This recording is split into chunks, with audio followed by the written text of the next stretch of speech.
ഇന്നത്തെ വീഡിയോയിൽ മുരിങ്ങയിലയിലെ ഗുണങ്ങൾ എന്തെല്ലാമെന്ന് നോക്കാം. ധാരാളം വൈറ്റമിൻ എ, ബി, കാൽസ്യം, ഇരുമ്പ്, ഫോസ്ഫറസ്, മഗ്നീഷ്യം എന്നിവയുടെ ഒരു ഉറവിടമാണ് മുരിങ്ങയില. ക്യാൻസർ കോശങ്ങളുടെ വികസനം തടയുന്നു.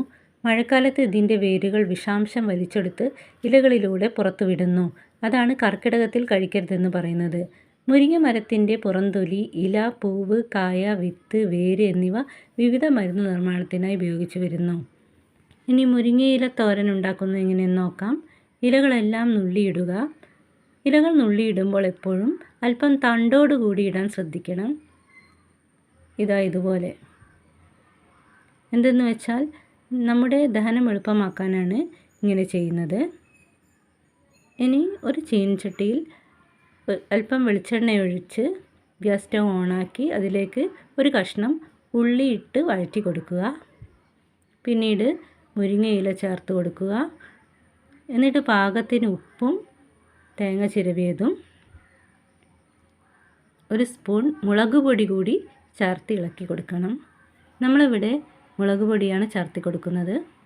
മുളക് പൊടി ചേർത്തുമ്പോഴാണ് തോരന് കൂടുതൽ രുചി തോന്നുന്നത്. അങ്ങനെ നമ്മുടെ തോരൻ ഇവിടെ റെഡി ആയിട്ടുണ്ട്.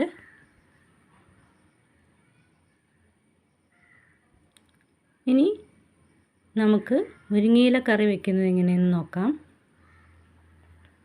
അതിനായി ഒരു ചീനച്ചട്ടിയിൽ വെളിച്ചെണ്ണ ഒഴിച്ച് 3 പച്ചമുളകും ഒരു കഷ്ണം ഉള്ളിയും വഴറ്റി കൊടുക്കുക.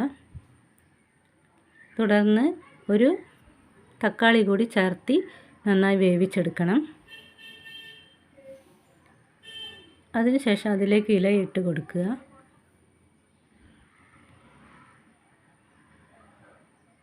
ഇല ഒന്ന് വഴന്നതിന് ശേഷം പാകത്തിന് ഉപ്പും മഞ്ഞളും മുളക് പൊടിയും ചേർത്ത് കൊടുക്കുക. അവസാനം അരച്ച് വെച്ച തേങ്ങ കൂടി ചേർത്താൽ നമ്മുടെ രുചികരമായ മുരിങ്ങയിലക്കറി തയ്യാറായിട്ടുണ്ട്.